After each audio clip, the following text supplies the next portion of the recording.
The thing is that they are all having to study Chinese, and so they're losing their culture, they're losing their identity as Tibetans, as the Chinese government has taken over the education system, so they're all having to study in Chinese. So this is summer, and I'm going down the road towards Lhasa, and so of course you expect to see wildflowers in the summer. This is also summer. It can snow at any time, especially in the passes, which are 3,000 to 5,000 meters. So it's what, 12 to 15, 16,000 feet. This is also summer. And my favorite kind of light, diffused, snowy, desperately searching for a subject when I have these conditions, and I found these yak up on the hillside. Okay, so now I'm going to talk a little bit about the nomads. This is the traditional lifestyle.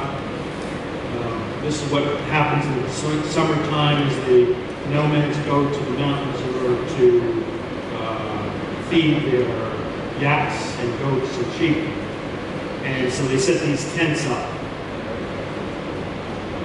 Lots of smoke. So I'm living in these tents. Really bad part of, hard part of my job is like living in a tent like this. It's very smoky. You're taking in a lot of the smoke into your lungs, and I always end up with a big sore throat after 2 or 3 weeks working in China. But you can see they're very comfortable in there. They've got everything.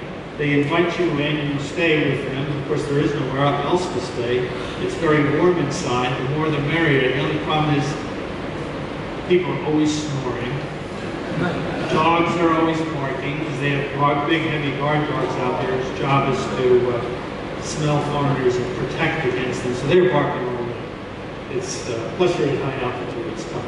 Okay, so it's snowing now. My favorite conditions. Shooting in a tent in a nomad camp. Notice the tents are now different.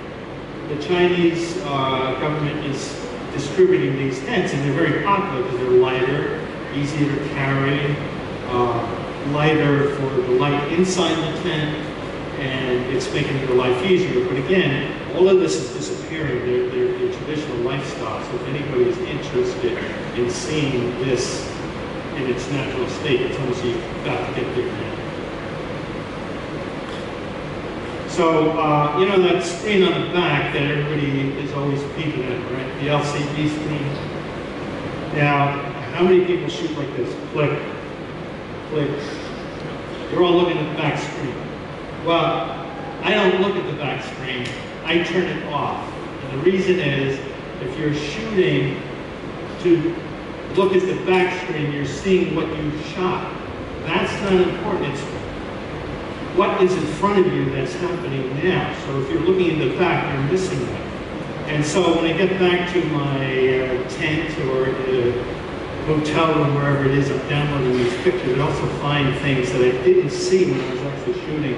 I looked at this picture after a day, and my first question, or my first reaction was, I had no idea yaks had great tongues.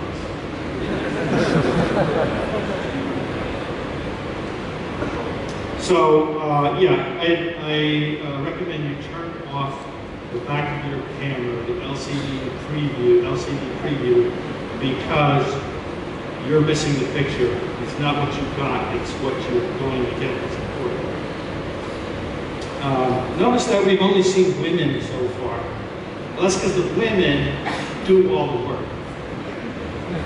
They've got a really good thing going over there. Okay, this is one of the tough jobs. Women and children pick up the yak dung.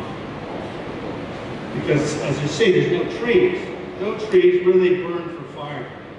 Well, there's only one thing to burn, and that's yak dung. And that's also, so that smoke that you see inside the tent, that's fairly toxic. Anyway, so here they are collecting the dung, and then they spread it out like this. And they form it into little pellets. And that's what is the fire that keeps the tea hot and the tent's warm. And the husband just ready to get out of the bed, just as soon as the fire is hot and he's ready to have tea. And so, yeah, has his first cup of yak butter tea. I don't know if anybody ever had a cup of yak butter tea. It's very, it's an acquired taste. Because the tea usually, the tea is fine, but they put salt in it, and they boil the heck out of it. And then the other odd thing is that the butter that they put in there is very greasy. And often it's rancid, so it tastes sort of like blue cheese. And so you're drinking this thing that's greasy with a slight tea color, but the biggest sensation is the fact that it tastes rancid. You're taking like blue cheese. But as I said, this is where you start out and everybody has 30 or 40 cups of it a day. In the end, you were drinking the same amount because you're needing it for you to keep your energy up. The girls, the women wear yak butter on their skins, put it on their skins in order to keep their skin fair. You'll see this in my book, and the interesting part of it is that the picture over there, Dalai Lama, is illegal in Tibet. So they have to, in this case, I shot this picture and we run it square in the book because my book is distributed in China as well, so we have to cut the Dalai Lama out. It's an unfortunate thing that anything you run or anything that is shown in China goes through a censor where they take these things into consideration and you have to censor or self-censor yourself. So when you're in a tent, first thing that happens, social aspect. Here's a cup of tea. Again, all that bad smoke. And don't drink your tea too fast, because as soon as you do, it's just going to hang you another. Oh, you like that? Okay, so summertime is the festival season, so everybody's out having a great time, picnicking. Most of the time the weather's quite nice. The snow is, it's not a rarity, but the snow is, there's less snow than that. And I'm right in there, I spend the afternoon there drinking tea with these folks and just talking and hanging out. I travel with a fixer. A fixer is a coordinator, a translator. He or she does my logistics, sets up the car. Normally I'm just 3 people, myself, my fixer, and the driver. And we just hang out until I think I got some kind of a picture that I think is good, and then we move on. In this case it's an event, so I only have the stage shoot. Back to the monastery.